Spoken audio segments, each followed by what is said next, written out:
Aux grandes dames de ma mère, je n'ai jamais fait mon lit. Un acte de révolte face à la banalité du quotidien. J'ajouterais même que ce qui est plutôt pas mal, quand on fait presque 2 mètres, c'est qu'on est déjà grand. Enfin, du moins physiquement. La grandeur au sens figuré, puisque c'est de cela dont on parle aujourd'hui, j'en rêvais. Oui, la grandeur, la vraie, celle qu'on conquiert, seule à la force du poignet. Et puisque notre jury est certainement très cultivé, chers amis, attardons-nous sur la question, essayons de l'être aussi. La grandeur, ainsi, pour ne pas la définir, c'est cette énergie qui se nourrit de l'inexplicable et du mystérieux, pour susciter l'admiration. Et selon les termes du général de Gaulle, grand parmi les grands, on admire mal ce que l'on connaît bien. Elle puise donc dans la durable étreinte de l'histoire, avec un H majuscule. C'est une force de caractère qui nous pousse à toujours résister face aux aléas de la vie, face aux difficultés et surtout lorsque les autres abandonnent. Ce n'est pas une ambition qui est inatteignable pour nous, communs des mortels, car pour grandir, il faut être authentique, il faut être vrai et conforme à ses idées.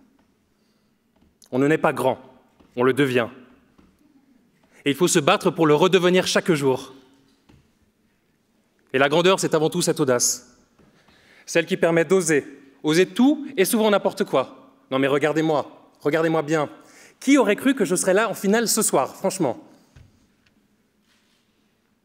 Si par mes lectures romanesques, je n'étais persuadé que d'une chose, que le grand est toujours beau, 5 années en faculté de droit allaient me conforter dans cette idée. Le grand est toujours fort, toujours juste, et il a la lourde responsabilité de saisir les rênes de l'histoire. Au fond de moi, jaillissait alors l'interrogation grandissante. Malgré ces rêves de grandeur, ces rêves de gloire, pourquoi ne me reconnaissais-je plus dans cet idéal de grandeur? Pourquoi? Au détour des grands boulevards, j'avais rencontré tant de personnes qui ne correspondaient pas à cette définition classique de la grandeur. En me focalisant sur les grands, j'étais passé à côté des petits. Les petits de tous les jours. Ces masses d'anonymes qui, en silence, traversent les difficultés du quotidien. Ceux qu'on ne voit pas, ceux qu'on n'entend pas, et ceux que l'histoire ne retiendra pas. Mais qui tentent tout de même, à leur manière, de s'élever. Si les grands hommes portent souvent une nation pour la poser sur le toit du monde, c'est rarement seuls qu'ils le font. C'est d'ailleurs souvent aux petites gens. Les grands savent ce qu'ils leur doivent, aux Gavroche, aux Cosette. Ainsi, à mes contradicteurs, mon contradicteur, qui prétend que la grandeur est synonyme de puissance, je lui rétorque que non. J'aimerais aimablement lui rappeler qu'en regardant uniquement la grandeur des grands, il en a oublié la grandeur des petits.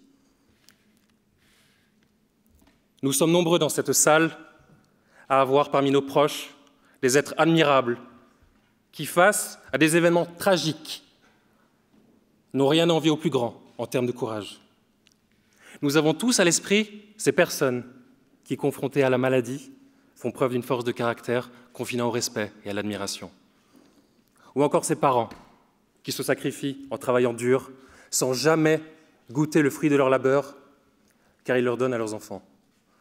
Papa, maman. Ces gens-là ne seront jamais considérés comme des grands. Mais qui dans cette salle oserait prétendre qu'à leur manière, les petits ne sont pas grands? La grandeur ne se résume donc pas, absolument pas, à la puissance. Elle n'en a jamais été le synonyme. Vous avez peut-être remarqué, dans les livres, dans les médias, on parle souvent d'hommes, mais rarement de femmes. À mon sens, il convient de leur rendre leur juste place dans l'histoire. Ainsi, je n'ai pas peur de le dire devant vous ce soir, moi, Brendan, tout comme Marc Bonan, ici présent, féministe depuis toujours, convaincu de la beauté de l'écriture inclusive, affirme que les grands.e.s, hommes, f.e.m.m.e.s, aussi méritent d'être pris en exemple.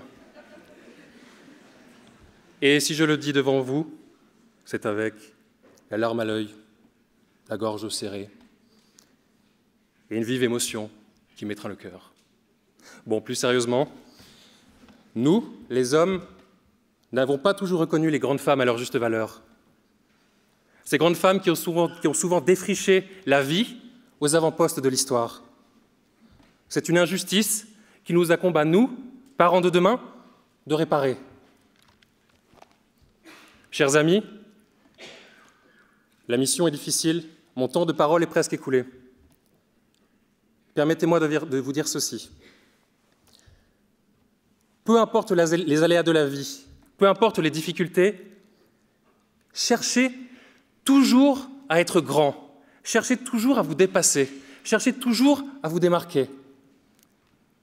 Les grands hommes ne naissent pas grands, ils grandissent. Ce qui fait la grandeur, ce n'est pas la naissance, mais la passion qui vous anime.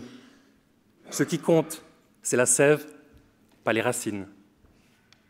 Et si d'aventure, comme nombre de personnes assises à cette table, vous atteignez le sommet, traitez avec respect le petit comme le grand. Le grand est grand, car il est là pour défendre le petit. Et c'est en faisant grandir l'autre qu'il grandit. Et toute grandeur, débutant toujours par les petites victoires du quotidien, si vous souhaitez changer votre monde, commencez donc par faire votre lit. Je vous remercie.